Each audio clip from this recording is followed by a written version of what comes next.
నమస్తే, welcome to plus TV Telangana. కేంద్ర home సహాయక మంత్రి బండి సంజయ్ కుమారుడు బండి భగీరథ్ పైన అయినటువంటి ఫోక్సో కేస్ ఇంకా 5 రోజులు గడుస్తున్నా ఎందుకు అరెస్ట్ చేయలేకపోతున్నారు? దీనికి సంబంధించి అసలు అమ్మాయి మైనరే కాదు మేజర్ అంటూ కూడా సర్టిఫికేట్స్ చూపిస్తానంటూ కూడా ఆ బండి భగీరథ్ నిన్న లేఖ రాసిన పరిస్థితి.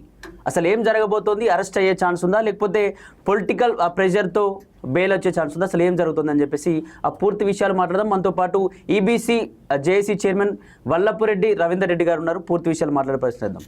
నమస్తే సార్. నమస్తే సార్, మీరు కూడా చూస్తున్నారు, దాదాపు 5 రోజులు అవుతా ఉంది. సార్, ఏదన్నా దేశవ్యాప్తంగా ఎక్కడ ఫోక్సో కేసు చూసుకున్నా కూడా ఫోక్సో కాగానే వెంటనే రియాక్షన్ ఉంటుంది. కోర్టులో ఉన్నటువంటి జడ్జి చెప్పినటువంటి కేసు వేయడమా, లేకపోతే 20 సంవత్సరాలు జైలు శిక్ష ఇటువంటివి ఉంటాయి. కానీ ఎందుకు ఈ ఫోక్సో విషయంలో అంటే ఒక మినిస్టర్ కొడుకు కాబట్టి తప్పించే ప్రయత్నం ఏమైనా జరుగుతుందా? అసలు ఏం జరుగుతుంది అంటారు? అంటే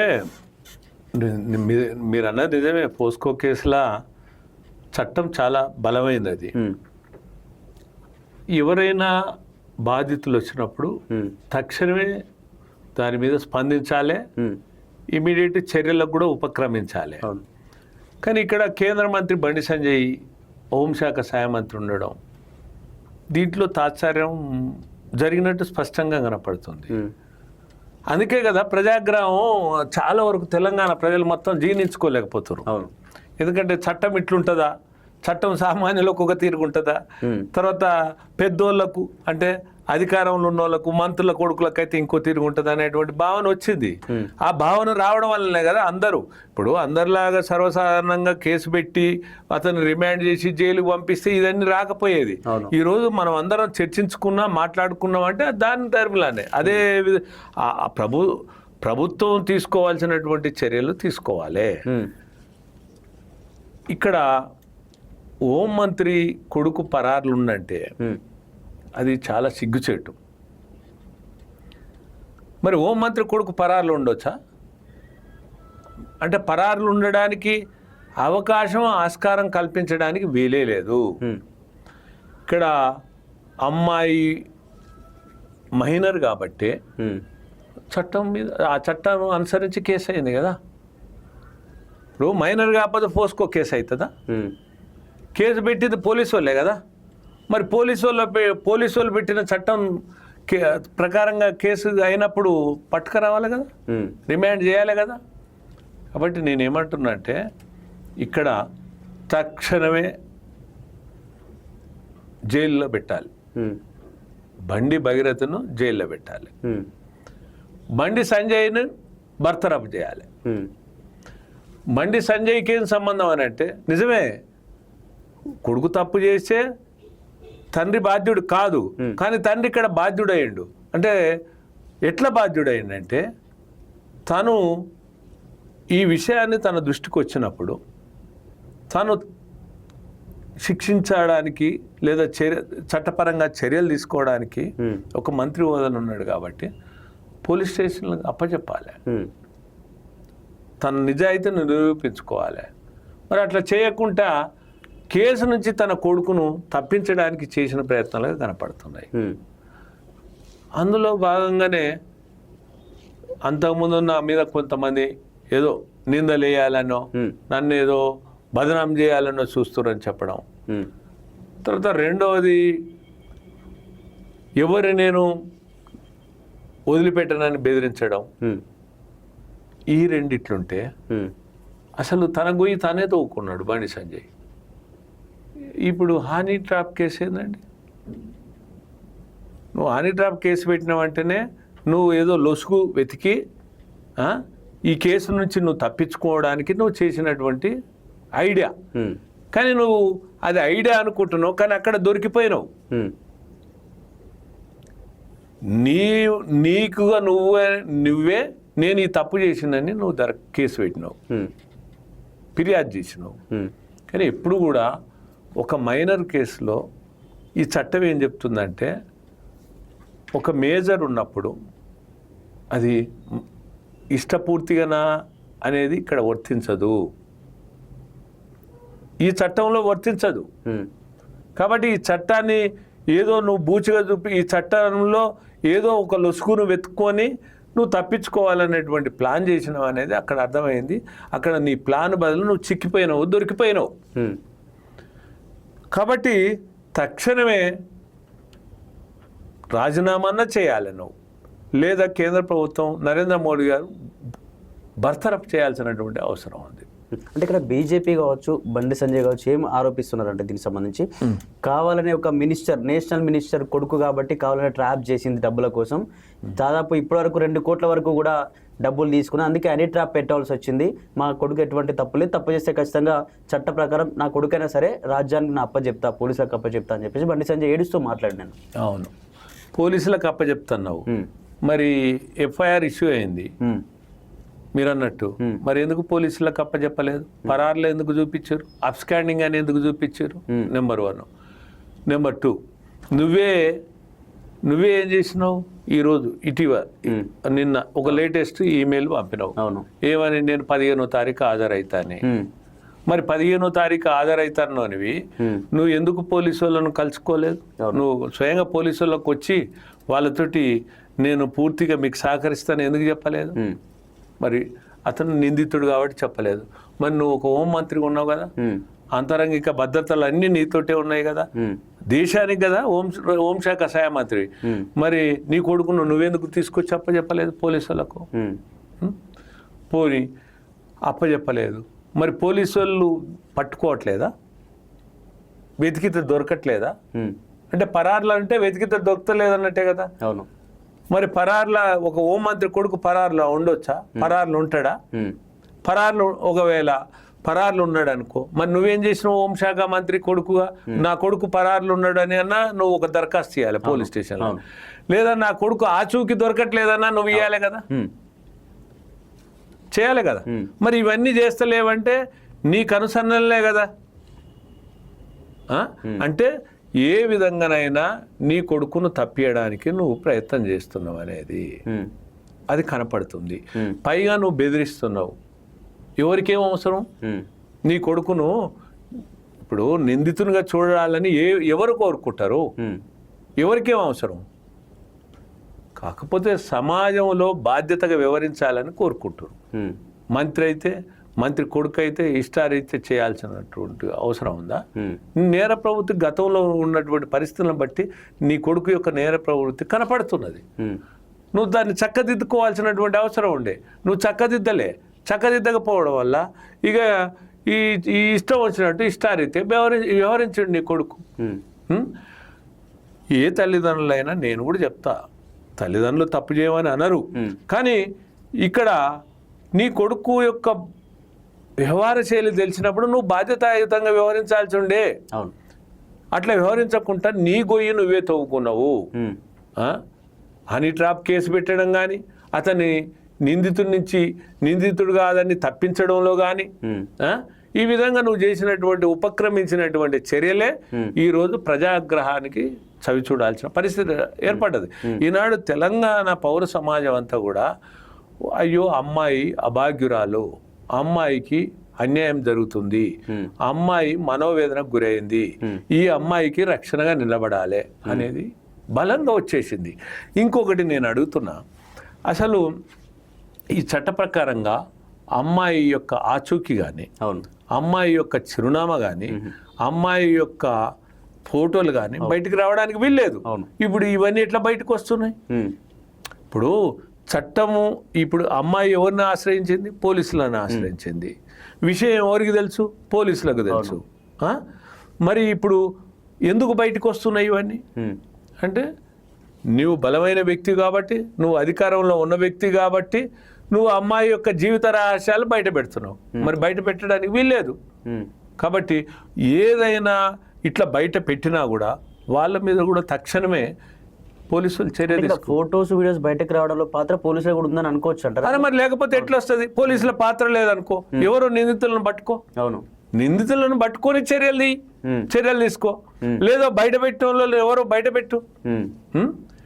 అంటే ఇది ఏంటంటే అధికారం అడ్డం పెట్టుకొని అమ్మాయి కుటుంబాన్ని లొంగ తీసుకోవాలని, బాధితురాలను నిరాశ్రయులుగా చేయాలని ఇవన్నీ ప్రయత్నాలు చేయడమే మనకు కనపడుతున్నటువంటి పరిస్థితులు. కాబట్టి నేనేమంటున్నంటే ఇప్పటికైనా ఏ మాత్రం కూడా ఉపేక్షించడానికి వీలేదు. ముఖ్యమంత్రి గారు తక్షణమే రిమాండ్ చేయాలి. రిమాండ్ చేసి జైలు పంపు, నేను డిమాండ్ చేస్తున్నా. అదేవిధంగా బండి సంజయ్ గారు రాజీనామా చేయాలి. రాజీనామా చేయలేదనుకో బీజేపీ పార్టీ నాయకత్వం నరేంద్ర మోడీ గారు ఎమ్మటే బర్తరఫ్ చేయాలి. బర్తరఫ్.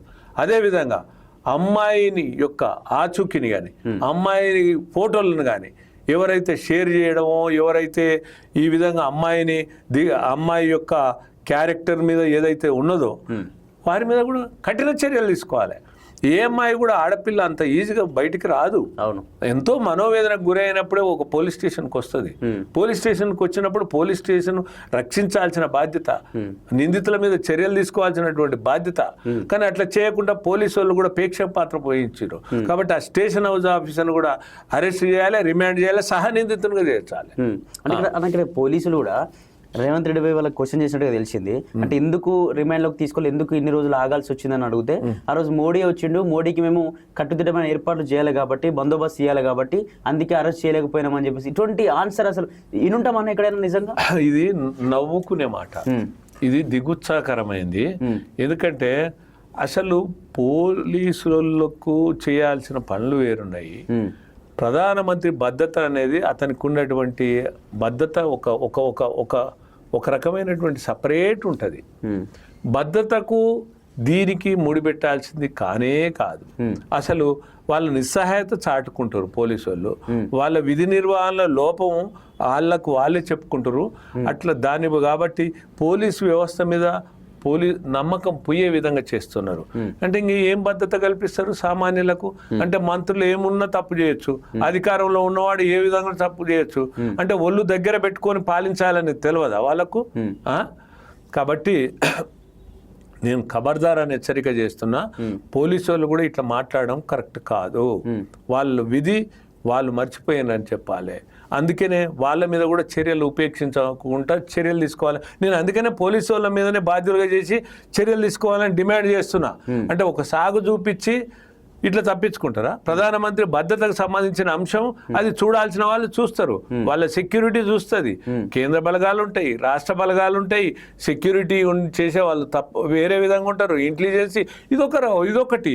దానికి దీనికి నిత్యం జరిగేటువంటిది వేరు కదా. కాబట్టి ఈ విధంగా బూచి కారణాలు చెప్పడం కూడా ఇది సిగ్గుచేటని నేను చెప్తున్నా. అంటే ఇక్కడ అన్న ఫోక్సో కేసులో కూడా వెంటనే యాక్షన్ తీసుకోవాల్సి ఉంటుంది. అంటే అక్కడ న్యాయవాది ఇచ్చినటువంటి శిక్ష ప్రకారం ఆ శిక్షను నెరవేర్చేటువంటి పరిస్థితులు ఉంటాయి. కానీ ఇక్కడ ఏమవుతుందంటే ఈ ఇష్యూ వచ్చేసరికి సిట్ ఏర్పాటు, అంటే సిట్ ఎందుకు ఏర్పాటు చేస్తున్నారు? ఎప్పుడైనా చూసిరా అన్న దేశంలో ఏ ఫోక్సో విషయంలో అయినా సిట్ ఏర్పాటు చేయడం చూసిరా అసలు మీరు? నేను రాజకీయాలకు అతీతంగా మాట్లాడదలుచుకుంటున్నా. ఇప్పుడు సిట్ ఎందుకు ఏర్పాటు చేశారు? సిట్టు క్షుణ్ణంగా ఎంక్వైరీ చేస్తే చేయనియండి. అవును, నిందితుడిని అరెస్ట్ చేయడానికి ఎవరు అడ్డం వచ్చారు నేను అడుగుతున్నది. నిందితుడిని ఎందుకు అరెస్ట్ చేస్తలేరు? నాది సూటి ప్రశ్న. నిందితుడు పరారులు ఉన్నారని పోలీసు వాళ్ళు చెప్తారు.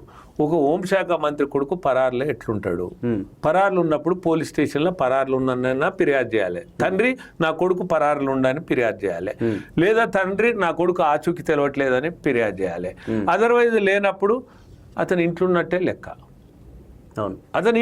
లెక్క, అతను తప్పిస్తున్నట్టే లెక్క. కాబట్టి తక్షణమే చర్యలు తీసుకోవాల్సినటువంటి అవసరం ఉంది. నేను అందుకనే ముఖ్యమంత్రిని కూడా డిమాండ్ చేస్తున్నా, ఎమ్మటే చట్టపరమైన చర్యలు తీసుకొని రిమాండ్ చేయాలి అబ్బాయిని, అంతే. అప్పుడే ఈ సమాజంకు పేదలకు న్యాయం జరుగుతుంది, లేదా నిందితులకు శిక్షలు పడతాయి. చట్టం అనేది పెద్దోళ్ళకు ఒక తీరుగా, తర్వాత లేనోళ్ళకు ఒక తీరుగా, అధికారంలో లేనోళ్ళకు ఒక తీరుగా అనేటువంటి భావన పోవాలి. ఈ సందర్భంగా నేను కూడా ఏం చెప్తానంటే, రాజకీయ నాయకులు ఎవరైనా కానీ, వాళ్ళు ఎమ్మెల్యే కానీ, మంత్రి కానీ, ఇంకెవరు కానీ, ఎవరైనా కానీ అధికారంలో ఉంటే ఇష్టం వచ్చినట్టు చెలామణి చేయొచ్చు, ఏది పడితే అది చేయొచ్చు అని వాళ్ళు కానీ వాళ్ళ పిల్లలు కూడా తెగబలిచి కొట్టుకుంటారు. అధికారంలో ఉన్న వాళ్ళ పిల్లలు తెగబలిచి కొట్టుకుంటారు, తెగబలిచి. కాబట్టి ఒళ్ళు దగ్గర పెట్టుకోవాలంటున్నా నేను. ఎందుకంటే సమాజంలో బాధ్యులు ఇప్పుడు ప్రజల చేత ఎన్నుకోబడ్డ వాళ్ళు ప్రజలకు జవాబుదారీతనం చాలా ఉండాల్సినటువంటి అవసరం ఉంటుంది.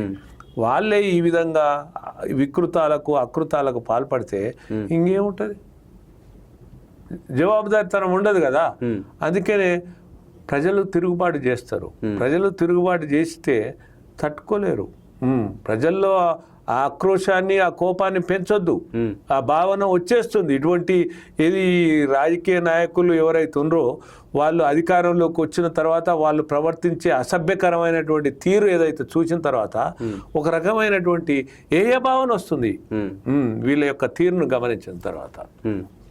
అంటే ఇక్కడ బండి సంజయ్ చాలాసార్లు మాట్లాడండి. ఒకప్పుడు ఒక అమ్మాయి పైన రేప్ జరిగినప్పుడు కూడా వెంటనే ఫోక్సో కేసెస్ లోపల వేయాలి, నిందితులు దేశం దాటి పారిపోయేదాకా చూస్తారా, అసలు ఎందుకు ఆపుతున్నారు, అంటే మీ ప్రభుత్వాలు అసలు ఎవరికి కొమ్ము కాస్తున్నాయి అని చెప్పేసి రకరకాలుగా మాట్లాడిన వీళ్ళు ఇప్పుడు వైరల్ అవుతా ఉన్నట్టు చూస్తున్నాం. మరి ఎందుకంటే కొడుకు విషయం వచ్చేసరికి తప్పు ప్రజలది అయిపోతుందా, అసలు ఏం జరుగుతుంది అంటారన్నా?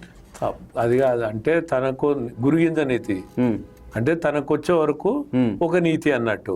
అంటే అందుకనే మాయ మాటలు చెప్పడం, ఇది మానేయమంటున్నా, నటించి జీవించడం. బండి సంజయ్ కూడా నటించి జీవిస్తున్నాడు.